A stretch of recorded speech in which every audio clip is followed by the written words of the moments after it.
అది ఏం పేరు మీ పేరు? మహేందర్. మహేందర్. ఎన్నో దినం? పోయిందా?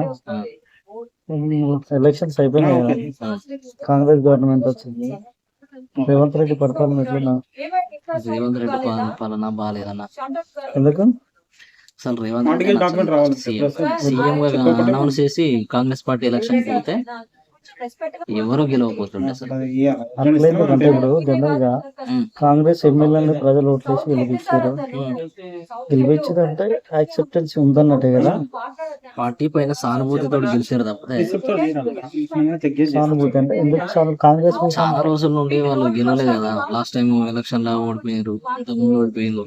ఓకే, దాన్ని దృష్టిలో పెట్టుకుని 2 సార్లు ఓడగొట్టాము, ఈసారి అవకాశం ఇద్దామనే ఉద్దేశంతో ఇచ్చారు. కానీ అదే రేవంత్ రెడ్డి సీఎం గా ముందే అనౌన్స్ చేసి ఉంటే మాత్రం ఈ దొంగ మన కద్ర బాబోయ్ అనుకొని అంత టిఆర్ఎస్ వాళ్ళకి ఇచ్చేది. అంతేనా? కేసీఆర్ కూడా మొత్తం అవినీతి చేసింది, మొత్తం దోసుకున్నది, అందుకే జనాలు యాక్సెప్ట్ చేయలేదు అంటారు. అవినీతి చేసిండు అంటే కేసీఆర్ అంత పెద్ద లంగా దొంగ అయితే ఈ రాష్ట్రం కోసం అంత ప్రాణాలు అయితే కొట్టినప్పుడు రాష్ట్రం మీద ఒక చిత్తశుద్ధి ఉంది. చిత్తశుద్ధి అంటే కేసీఆర్ ఒకటే కొట్లాడలేదు కదా, అందరు త్యాగాలు చేసారు, చచ్చిపోయారు, ఉద్యమాలు చేసారు, రోడ్ల నుంచి వచ్చారు. నాలాంటి నీలాంటి వాళ్ళు కూడా రోడ్ల నుంచి వచ్చి ధర్నాలు చేశారు. కేసీఆర్ కుటుంబమే దాని ఫలాలను అనుభవించింది అంటారు. కేసీఆర్ కుటుంబాన్ని కేసీఆర్ ని ఇంక్లూడ్ చేస్తా. అంటే ఎందుకు? ఎందుకంటే ఉద్యమాన్ని నడిపించేవాడు ఒకడు ఉండాలి కంపల్సరీ. జనాలు అందరూ వస్తారు, నడిపించేవాడు అయితే ఉండాలి. నడిపించేవాడు గ్రేట్.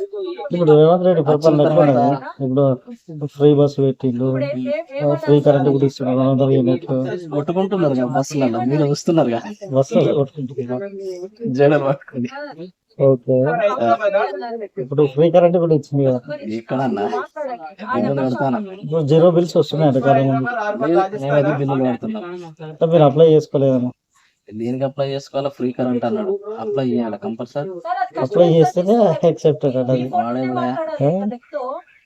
అదే కొన్ని ప్రభుత్వ విధానాలు ఉంటాయి, దాన్ని బట్టి పని చేయాలి.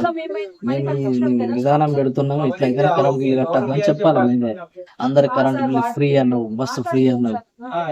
ఇప్పుడు అన్నప్పుడు ఫ్రీనే ఇవ్వాలి. ఇప్పుడు కేసీఆర్ కూడా పెట్టిండు, కళ్యాణ లక్ష్మి అని పెట్టిండు. ఇచ్చిండు కళ్యాణ లక్ష్మి అనగానే ఇచ్చిండు, కరెక్ట్.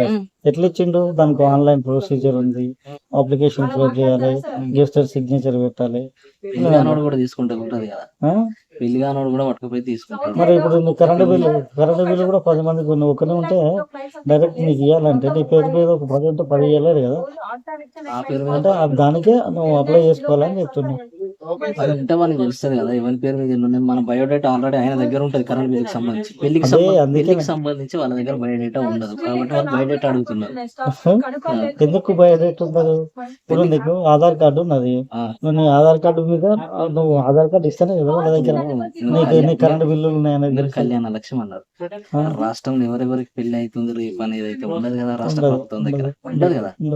ఈ రాష్ట్రంలో జస్ట్ ఈ రాష్ట్రంలో ఎన్ని కరెంట్ బిల్లులు ఉన్నాయి, ఎన్ని మీటర్లు ఉన్నాయి అనేది ఉంటది. మీటర్లు ఉన్నాయి కానీ ఎంతమంది వస్తుంది 3 o'clock వస్తుంది సార్.